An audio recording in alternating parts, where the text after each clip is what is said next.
They laughed at the scar on her face until the Alpha King removed her hood. The kingdom of Seraphis was a place where beauty was praised, and the rich wore silks that shimmered in the sun.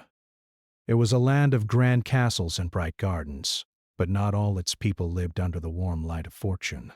In the shadow of the palace, hidden from the public's gaze, there lived a young woman who had been raised to believe her very face was something to be hidden. Elara had been called many things: the Hooded Maiden, the Cursed One, and the Princess of Shadows, but none of these names touched her heart the way the truth did. She had been born with a scar that stretched from her forehead to her jaw, a mark left by a curse cast on her as a child, a curse that took her beauty away and replaced it with something dark and twisted. Her mother, the queen's most trusted advisor, had kept her hidden away in the palace, away from the eyes of the world. The court whispered of her, speaking in hushed tones about the girl whose face was too hideous to be seen. Elara wore a cloak every day, covering her head and face, keeping her true appearance a secret from even the servants. She had long ago stopped looking at herself in mirrors. The reflection that stared back at her, distorted and marked, was one she could not bear. It was easier to live in the shadows, to stay out of the way of others, and to believe she was nothing more than a forgotten face in a forgotten corner of the palace. But even in her solitude, Elara was not alone. She had heard the stories, the legends that danced on the tongues of every noble in Seraphis about King Kalan, the Alpha King from the far north. He was a figure of legend, a ruler whose strength was unmatched and whose cruelty was spoken of only in fear. Some said his heart was as cold as the lands he ruled, but others claimed there was more to him than met the eye. No one dared to speak of him for long. It was as if mentioning his name alone would bring his wrath. Yet, when news spread that King Kalan was coming to Seraphis, the entire kingdom bristled with excitement and fear. His arrival meant more than just an official visit. It meant something was coming, something that would change the course of the kingdom. For Elara, it was both an invitation and a curse. She had never expected to meet him. After all, she was hidden away in the palace, far from the world of kings and queens. But fate, it seemed, had different plans. The day Kalan arrived, Elara found herself wandering through the palace gardens, her hood pulled low as usual to shield her from the curious gazes of any who might pass by. It was a calm evening, the sun dipping low on the horizon, casting a golden light on the marble statues and flowing fountains. Elara found herself walking further than she had planned, her feet taking her to a quiet corner of the garden where a stone bench sat beneath an ancient oak tree. She sat there for a moment, breathing in the scent of the blooming flowers. It was peaceful, and for a brief moment, she almost forgot the world that had rejected her. But the sound of footsteps pulled her back to reality. She turned her head sharply, but her heart nearly stopped when she saw him. A tall figure, clad in black armor, standing at the edge of the garden. His presence was commanding, his dark eyes scanning the surroundings with the cool detachment of a man who had seen it all. King Kalan. Elara froze, her pulse quickening. The Alpha King was real, standing only a few feet away. His reputation had preceded him, and now, here he was, an immovable force in the flesh. For a moment, neither spoke. The air between them was thick with unspoken words, and Elara found herself unable to move. Then he spoke, his voice low and smooth, cutting through the silence like a blade. "Why do you hide, little bird?" His gaze fell on her, his eyes piercing through the hood that concealed her face. Elara's breath hitched. His voice was commanding, but there was something else in it, a curiosity, an edge of something deeper. It was as if he had been searching for her without even knowing it. I'm not hiding," she said, her voice trembling slightly, more from the weight of her own fear than the king's presence. "I am only keeping to myself." Kalan's gaze lingered on her hood, the fabric pulled low over her head. "You hide your face, yet there is something in your eyes, something that speaks louder than your words." He took a step closer, his eyes narrowing, studying her with an intensity that made Elara's heart beat faster. "No one can see me," Elara said, the words slipping out before she could stop them. "It is better this way." Kalan tilted his head slightly, a flicker of interest flashing in his eyes. "Better?" or easier? Elara shifted uneasily, standing from the bench. I must go. She started to walk away, but Kaelin moved quickly, stepping in front of her, blocking her path. You think you can hide forever? His voice was softer now, almost gentle, but there was an undeniable force behind it. Why do you fear being seen? Elara swallowed hard. You do not understand. Perhaps not, Kaelin said, his voice softening. but I will. Tell me why you hide from the world. Elara hesitated. She wanted to say something, anything, but the words wouldn't come. How could she tell him about the scar that twisted her face, the mark that haunted her every thought? How could she explain the curse that had made her a prisoner in her own skin? The silence stretched on, heavy and uncomfortable. Finally, Kaelin spoke again, his words breaking through the tension. I will not force you, but you will not hide forever. Not from me, not from the world. His words hung in the air, and Elara could feel the weight of them in her chest. She could feel the pull of something between them, something that was more than just curiosity. He wasn't afraid of her, he wasn't repelled by the hood, or the hidden face beneath it. And that, more than anything, made her heart ache. Kaelin stepped aside, allowing her to pass. But his gaze never left her, a quiet promise hanging between them. The days following their meeting were filled with tension. Elara could not forget the Alpha King's words. The next time we meet, you will not hide. The sound of his voice still echoed in her mind, a soft yet commanding reminder of the promise he had made. Elara didn't know how to feel. His words had unsettled her in ways she couldn't explain. She had never been seen, not truly. She had always been a shadow, a girl whose face was hidden, her heart closed off to the world. Yet here was a man, the man of legend, who seemed to want to see her, to understand her, to break down the walls she had carefully built around herself. But how could she allow it? How could she reveal herself to a king who had the power to bring kingdoms to their knees? What if he, like everyone else, saw her scar and recoiled in horror? What if he abandoned her, just as her own family had once done, in search of someone better, someone more whole? For days, Elara avoided the king, staying in the quiet corners of the palace where she felt safe, where no one could see her. But even in the shadows, she couldn't escape the pull of his gaze. She couldn't escape the thought of what it might mean if she allowed him to see her face. The fear was too great, the vulnerability too much to bear. Yet, with each passing day, it gnawed at her. This urge to be known, to be seen, not as a monster, but as a woman.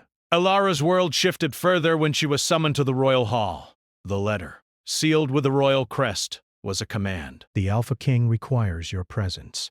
No other details were given, only a chilling order that sent a wave of panic through her. She had hoped to stay hidden, to remain in her room with her books, but now she was being called forth, summoned like a servant to the king himself. She tried to ignore the feeling rising in her chest, the sense of dread that clung to her like a thick fog. She stood before her mirror, looking at the reflection of her face covered by the heavy hood. Her scar still burned beneath the cloth, a reminder of everything she had lost. Slowly she pulled the hood tighter, as if it could shield her from the weight of her own fear. She arrived in the royal hall, where the Alpha King stood by the grand fireplace. His dark eyes flickered with something unreadable as he watched her approach. Elara's heart hammered in her chest. The silence between them was heavy, pressing against her. Kaelin, for the first time, did not say a word. Instead, he motioned for her to step closer. Elara hesitated, wondering if she had somehow misread him, if perhaps the challenge he had given her was not what it seemed. You've been avoiding me, Kaelin said, his voice smooth but with an underlying sharpness. I have not, Elara replied, though the words felt hollow in her mouth. She had avoided him. She had stayed away, hoping that the distance between them would grow until his curiosity was gone. I've noticed, he continued, his gaze piercing, but you cannot hide forever, Elara. The way he said her name, soft yet commanding, sent a chill down her spine. His eyes didn't look at her as others did. as though he saw her for the first time and wondered what lay beneath the surface. It was a gaze full of something deeper than simple curiosity. It was the gaze of someone who knew what it was like to have a secret buried in the past. Someone who understood the weight of something that could never be undone. Kaelin took a step closer to her. "You've been hiding, but not from me." "You're hiding from yourself." He paused, his voice softer now. "What is it that keeps you in the shadows, Alara?" She wanted to say something, anything, but the words wouldn't come. She could feel the wall she had built around herself trembling, threatening to crumble beneath the weight of his gaze. Her fingers twisted in the folds of her cloak as she fought to keep herself composed. The silence between them stretched long and heavy. Kaelin didn't seem to be in a rush. His eyes remained on her face, waiting, studying. Finally, he spoke again. "I want to know the truth. I want to see you as you truly are." Alara's breath caught in her throat. His words were a challenge, a dare, an invitation to step out of the darkness. And yet, the fear still gripped her, making it impossible to take that step.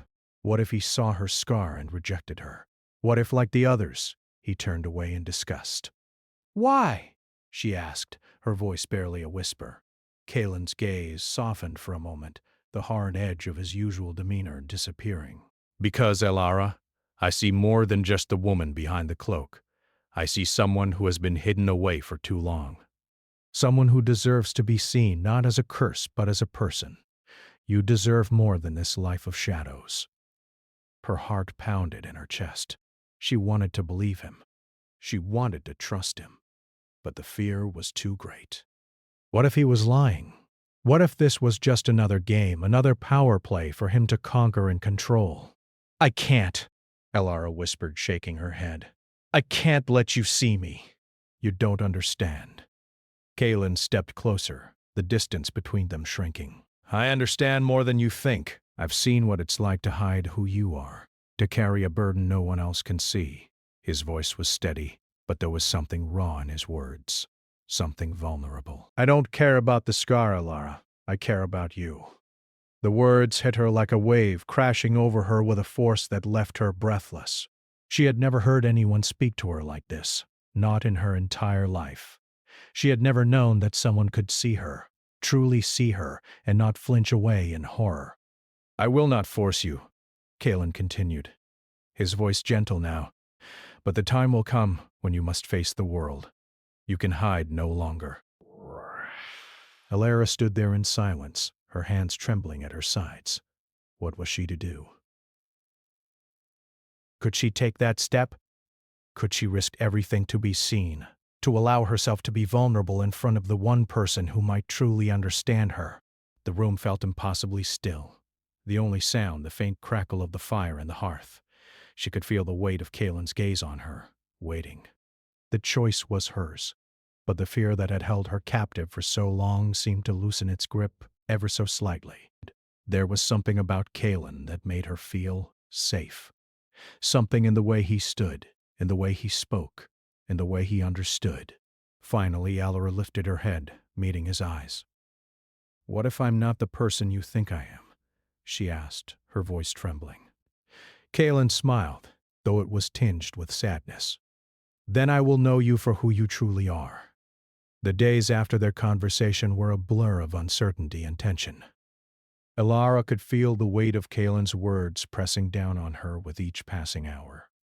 She had never imagined she would be faced with such a choice. She had always hidden herself, kept to the shadows where she believed she belonged. But now, with the Alpha King's challenge hanging over her, everything had changed. She spent the days in her room, pacing, thinking, trying to push the idea of revealing her scar out of her mind. It seemed impossible, unreasonable even. How could she, someone so marked by her past, expose herself to the world, to the man who had become both her greatest fear and a strange source of hope? But as the sun set each evening, Alara found herself standing by the window, her gaze lingering on the distant silhouette of the palace gardens where she had first met Kaelin. It had been a week since their conversation, and yet the memory of his words, "You will not hide forever," echoed in her mind, refusing to let her forget. There was a knock at the door. Her heart leaped in her chest, and for a moment she thought it was Kalen himself, come to remind her of her promise. But when she opened the door, it was not the king who stood there. It was her father, the queen's trusted advisor. He stood in the doorway, his expression stern but not unkind. Elara had always respected him, though his strictness often made her feel like a child who needed constant guidance. But today, there was something different in his eyes, something that made her heart sink. "Elara," he said, his voice low, "the time has come for you to face the consequences of your actions." "What do you mean?" Elara asked, her voice trembling. She had not spoken to him much since Kalen's arrival. She had kept herself hidden, not wanting to trouble her father with her growing turmoil. But now his words felt like a weight on her chest, and she could feel the fear creeping in again. "You know what I mean," he replied. "The king's curiosity grows with each passing day. He will not wait forever." "I cannot," Elara started, her throat tightening. "I cannot let him see me." "You know what I am, father. I cannot risk it." Her father's expression softened, but his eyes remained firm. "You think hiding will protect you, but it won't. You have been hidden away for too long, Elara. You spent your life in the shadows, but you are not a shadow. You are my daughter. And one day you must step into the light, no matter how difficult it may be." Elara looked down at the floor, her hands shaking. The weight of his words pressed down on her like a heavy stone. She had always known her father wanted her to live a life beyond the walls of the palace, to be seen, to be known. But she had never believed she could. "I am not ready," she whispered, more to herself than to him. "I don't know if I can do it. I don't know if I can face him." Her father sighed, stepping closer to her. "You have always been strong, Elara, stronger than you think. But strength is not just about hiding your pain. It's about facing it, about embracing who you are, scars and all." The words hung in the air between them. Elara felt the truth of them deep in her heart, but the fear was still there. The fear of rejection, of being seen as less than worthy, of never being good enough. "I don't want to disappoint you, father," she said softly, her voice breaking. He placed a hand on her shoulder, his touch warm and reassuring. "You could never disappoint me, Elara. You have always been my daughter, no matter what. And I will love you, no matter what you choose. But know this, your destiny is your own. You have the power to shape it, just as you have the power to reveal the person you truly are." Her father turned to leave, but before he did, he paused, his back still to her. "The king will be here tomorrow. He has requested your presence." Elara felt a chill run through her. Tomorrow. The thought of seeing Kalen again, of standing before him and removing her hood, filled her with dread.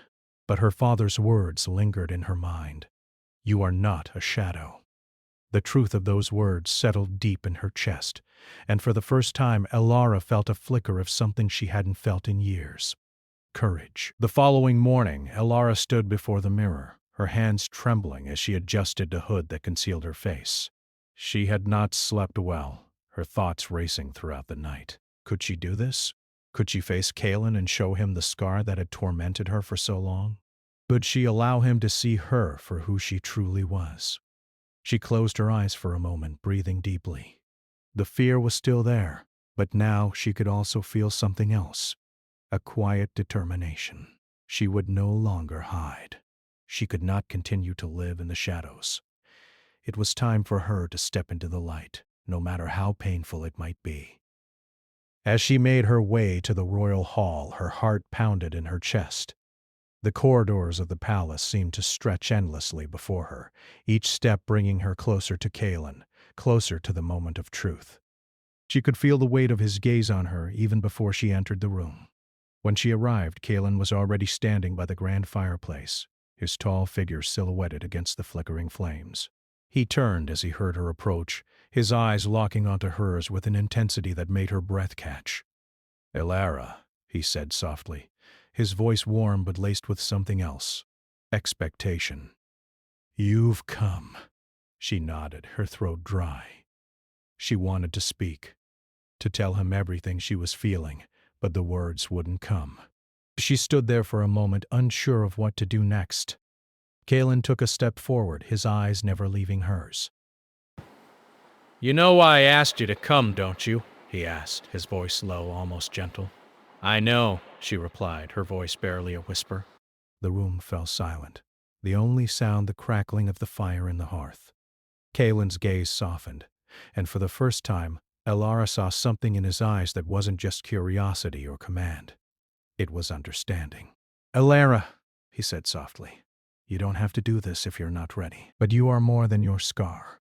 I want to see you as you are, without the fear, without the shadows." Her heart raced as she took a deep breath. This was it. The moment she had feared, the moment she had avoided for so long. She reached up and slowly, carefully, pulled back the hood that had hidden her face from the world. For a moment, there was silence. Kalen didn't speak, didn't move. Elara felt her pulse quicken, her hands trembling as she waited for his reaction, waiting for the inevitable rejection. But instead, Kalen took a step closer, his eyes softening, his expression unreadable. He reached out slowly, as if unsure of what to do, and gently brushed his fingers against her scar. His touch was light, almost tender. "You are more beautiful than I ever imagined," he said softly, his voice low and sincere. The days that followed Elara's unveiling were filled with a strange mix of relief and uncertainty. When Kalen had gently brushed his fingers against her scar, she had expected him to turn away in disgust, to look at her with pity, or worse, rejection. But instead there had been something else in his eyes, a quiet understanding, a softness that she had never expected from the cold, powerful king. He had seen her, truly seen her. And for the first time in years, Elara began to feel something stir inside her, something she had long buried deep within her heart. Hope. Kalen's words still echoed in her mind. "You are more beautiful than I ever imagined." She had never believed anyone could see her that way, never imagined that anyone could look beyond the scar and into her soul. But Kalen had. And in that moment, something inside her had shifted, like a heavy burden being lifted from her shoulders. She had been hidden for so long, locked away in a life of shadows and fear. But now, for the first time, she felt like she could stand in the light. But with this new freedom came new challenges. The curse that had scarred her, that had shaped her life for so long, was not just something she could hide behind anymore. It was something she had to confront, something that she could no longer run from. As the days passed, Kalen's presence in her life grew more constant. He was not just the king who ruled over the northern lands. He was now someone who stood by her side, someone who was willing to understand her, to help her face the darkness that had shaped her. He never pushed her to speak of her past, never forced her to share the details of the curse that had marked her so long ago. But he was patient, always there, offering her support and encouragement whenever she needed it. One evening, as the golden light of sunset filtered through the windows of the palace, Elara found herself standing alone in the royal gardens. The breeze was gentle, the scent of blooming flowers filling the air. She had often come here to think, to be alone with her thoughts, but today was different. Today, she was not alone. Kalen appeared at the edge of the garden, his tall figure framed by the setting sun. He was dressed in the dark armor that he often wore, but there was a softness in his expression that she had come to recognize. He was no longer just the powerful king who commanded armies. He was someone who had allowed himself to be vulnerable with her, someone who had opened his heart in a way that was rare for someone of his position. "Elara," he said, his voice carrying across the garden. "You've been quiet lately." She turned to face him, a small smile playing at the corners of her lips. "I've been thinking," she replied, her voice softer than usual. "About everything." "About what exactly?" Kalen asked as he took a step closer, his eyes studying her with a quiet intensity. Elara looked down at the ground for a moment, gathering her thoughts. "About the curse!" "About what it means, about how it shaped me even when I tried to forget it." She paused, her voice faltering slightly. "I've spent so many years hiding, pretending it didn't exist. But it does, Kaelin. It's part of who I am. And I don't know how to make peace with it. Kaelin's gaze softened, and he took another step closer. You don't have to make peace with it alone, he said gently. I'm here, Ilara, and I won't let you face this on your own. The words were simple, but they carried a weight that made Ilara's heart swell with emotion. She had never known that someone could offer her such unconditional support. She had always believed that she was meant to face her struggles alone, that the curse was her burden to bear. But now, Kaelin was offering to share that burden with her. And for the first time in her life, she felt the weight of the past begin to lift. Ilara, Kaelin said, his voice steady and sure. You are not defined by your past. You are not defined by the curse. You are defined by who you choose to be. And I know who you are. She met his gaze, her heart racing. Who am I? She whispered, her voice trembling with vulnerability. You are a woman of strength, Kaelin said, his voice full of conviction. You are brave, and you are capable of facing anything that comes your way. I know this because I have seen you fight through your pain, even when you didn't think anyone was watching. Ilara swallowed, her throat tight with emotion. She had never heard anyone speak to her this way before. She had spent so many years hiding from the world, from herself, that she had forgotten what it felt like to be seen for who she truly was. And now, Kaelin was offering her the chance to see herself in the same way. A silence settled between them, but it was not uncomfortable. It was a silence filled with understanding, with a quiet connection that had grown between them over the past few days. Ilara felt something shift inside her, something she hadn't felt in so long. Hope. The possibility that she could change, that she could live a life beyond the curse, was finally within her reach. I don't know if I'm ready, she admitted, her voice soft and uncertain. I don't know if I can fully let go of the fear. Kaelin reached out, his hand gently cupping her cheek. You don't have to be ready right now, Ilara, he said softly. But when you are, I will be here. You don't have to face the world alone. Ilara closed her eyes at his touch, the warmth of his hand grounding her, giving her the strength she needed. She had spent so many years running from the world, from herself. But now, with Kaelin by her side, she felt ready to face whatever came next. I don't know what the future holds, she said, her voice steady now. But I know I don't want to hide anymore. I don't want to be afraid of who I am. I want to face the world, even if it means confronting the past I've tried to forget. Kaelin smiled, a genuine smile that reached his eyes. Then we will face it together, he said. You and I. And whatever comes our way, we will face it side by side. For the first time in years, Ilara felt a sense of peace settle over her. She wasn't sure what the future held, but she knew that she didn't have to face it alone. With Kaelin by her side, she could find the strength to embrace the woman she was meant to be. The curse that had once defined her was no longer her master. She was not the scar on her face. She was not the shadow she had hidden in for so long. She was Ilara, a woman of strength, a woman of courage, a woman who had the power to change her fate. And as she stood there in the royal garden, with the setting sun casting a golden light over them both, Ilara knew that the journey ahead would be difficult, but it would also be filled with hope, with love, and with the possibility of redemption.